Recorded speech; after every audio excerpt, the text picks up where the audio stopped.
I was standing on the deck of my own yacht when I realized I was about to lose everything. The champagne glass trembled slightly in my hand, not from the cool night air, but from the tight feeling in my chest. Miami's skyline glowed across the water. Music floated behind me, and laughter filled the deck. It was supposed to be a celebration.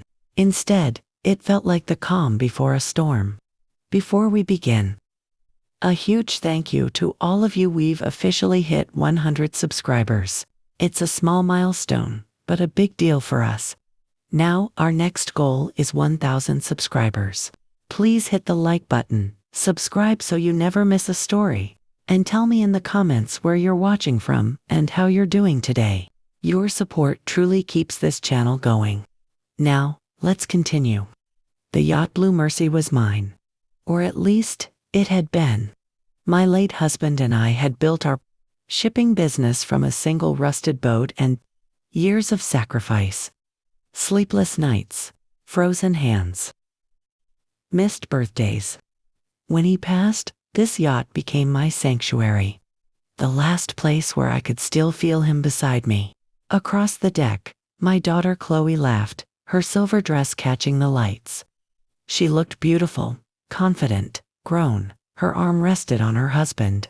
Julian's a man who always smiled just a little too easily. His family stood nearby, dressed in elegance that didn't quite match the emptiness in their eyes. I tried to shake the unease. Then Julian's sister approached me with a thin smile. "Diane, this yacht must be exhausting to manage at your age," she said casually. "All that responsibility."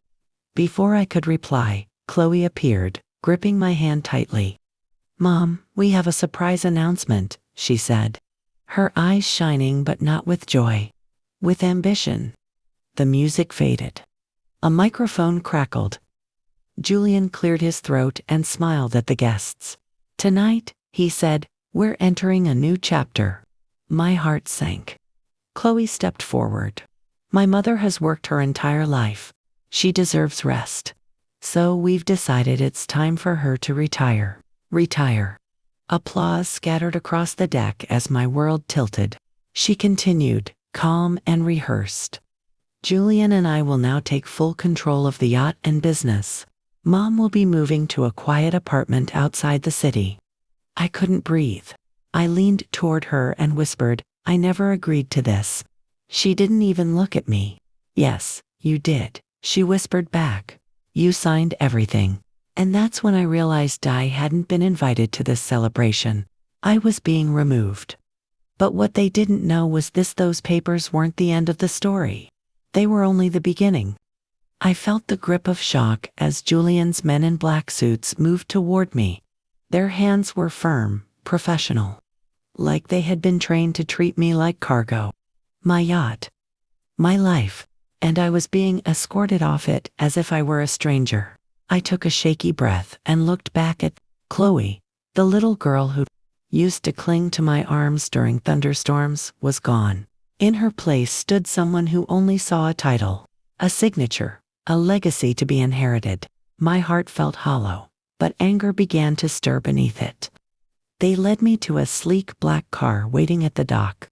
My purse contained nothing but my wallet, my phone, and the champagne glass I'd clutched in disbelief. Every step I took felt surreal, like I was watching a life I had built vanish in slow motion. Miami's neon lights reflected on the water, mocking me, whispering that my empire was slipping away. At the apartment, beige walls and cheap carpeting replaced polished teak and the scent of the sea. I sat on the edge of the unfamiliar bed, hands gripping the champagne glass like a lifeline. This wasn't just a move, it was an erasure. My home, my yacht, my name, reduced to memories and legal papers that had been signed while I was ill and trusting.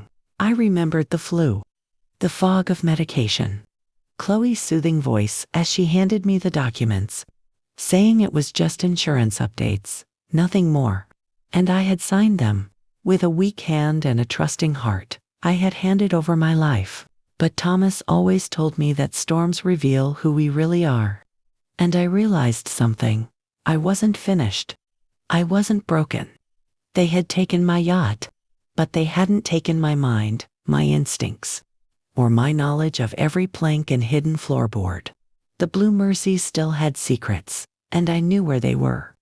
Digging through the old suitcase Chloe had thrown together, I found it a leather-bound logbook from the earliest days of our shipping company. Between its pages were the details of hidden compartments, floorboards that no one knew about, and a note from my old friend Arthur. The tide always goes out before it comes back in. They found the safe, but not the floorboards. Take what matters. Come home. I realized then that the battle was far from over. I was not a retired socialite to be tucked away quietly. I was a captain, a survivor, and I had the tools to reclaim everything. My hands, once soft from privilege, now felt hard again with purpose. I tucked the logbook into a bag, slipped on worn jeans and boots, and prepared to leave the apartment before the security detail could react. I was going back to the yacht, to the Blue Mercy. And I was not coming back as a guest, because when I returned, Chloe and Julian would discover that taking a ship is far easier than taking a mother, and I had learned exactly how to fight back. The bus ride back to Ward, the harbor felt longer than it should have. Every mile carried me farther from the quiet prison they had placed me in and closer to the life they thought I'd lost forever. I kept my head down, wearing old clothes that made me invisible. No one was looking for Diane Sterling, the captain, anymore. They were searching for a confused old woman who had disappeared. By the time I reached the docks, the air smelled like salt, diesel, and memory. This was the world I knew. I followed a narrow path to an old dock house that most people had forgotten about. The paint was peeling, the wood warped by years of storms, and there, sitting on a crate like he'd been waiting all night, was Arthur. He didn't ask questions. He didn't offer sympathy. He simply nodded and said, "I knew you'd come." Inside the dock house, he lifted a loose floorboard and pulled out a heavy metal box. My heart skipped when I saw it. Thomas had always believed in backups plans hidden inside other plans. Arthur slid the box across the table. "Julian's been bleeding the company dry," he said quietly. "Wire transfers, fake consulting fees, shell accounts, and Chloe's access codes were used." Those words hurt more than the night I was forced off my yacht. Inside the box were bank statements, photographs, and documents that made my hands shake. Julian meeting strangers in dark corners, money moving out of accounts I thought were safe. And then I saw the insurance policy. $5 million. Taken out on my life only days after my husband's funeral. This wasn't ambition. It was survival. Julian was desperate, and desperation makes people reckless. Arthur leaned closer. "The yacht isn't under the company," he whispered. "Thomas kept it in a private trust. Under your maiden name. The real papers are hidden under the floorboards near the ballast tanks." I closed my eyes. My husband had known. He had seen the storm before I ever did. But before I could speak, headlights flashed outside. A black SUV rolled slowly past the dock house. "They're looking for you," Arthur said. "Julian doesn't want you talking." I pulled on a grease-stained jumpsuit and tied my hair back. If I was going back to the Blue Mercy, it wouldn't be as an owner in pearls, it would be as a worker in the shadows. Arthur pressed the metal box into my hands. "Go. I'll slow them down." I slipped out through the back, boots sinking into wet ground as I moved through the mangroves. The harbor lights glowed ahead of me, and beyond them, my yacht stood tall and bright, full of music, laughter, and lies. I wasn't afraid anymore. I was focused, because while they were celebrating their victory on my yacht, I was already inside the harbor, and I knew exactly where the truth was buried. The music from the yacht echoed across the harbor as I moved quietly along the service dock. Laughter spilled into the night, careless and loud. They were celebrating, signing deals, toasting a future built on lies. I slipped aboard through a lower hatch, my boots silent against the metal floor. The engine room felt alive, warm, humming, familiar. This was the heart of the ship. Thomas used to say if you listened closely, you could hear her breathing.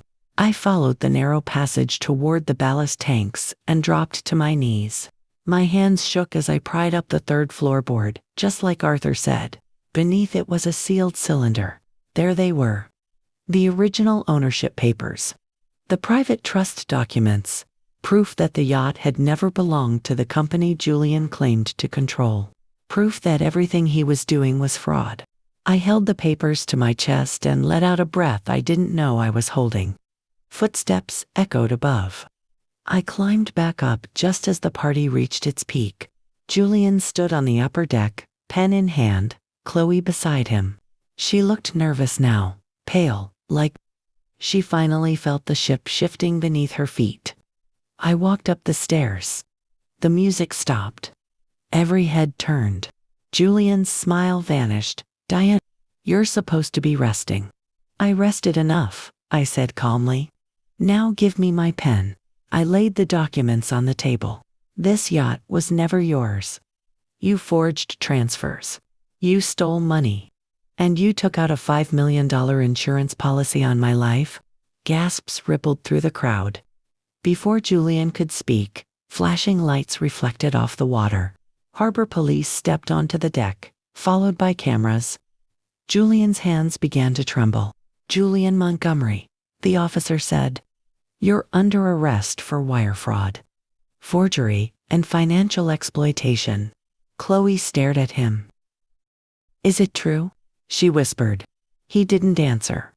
They led him away in handcuffs as the guests scattered, suddenly embarrassed to be there at all. Chloe approached me slowly. Mom, I didn't think. I know, I said quietly. And that's the problem. I watched her walk off the yacht, her silver dress brushing the deck she almost helped steal. Later, alone on the bridge, I placed my hands on the wheel. The harbor was quiet again, honest. They thought I was finished. They thought age made me weak. They were wrong. Because some women don't disappear when pushed aside. They come back with the tide.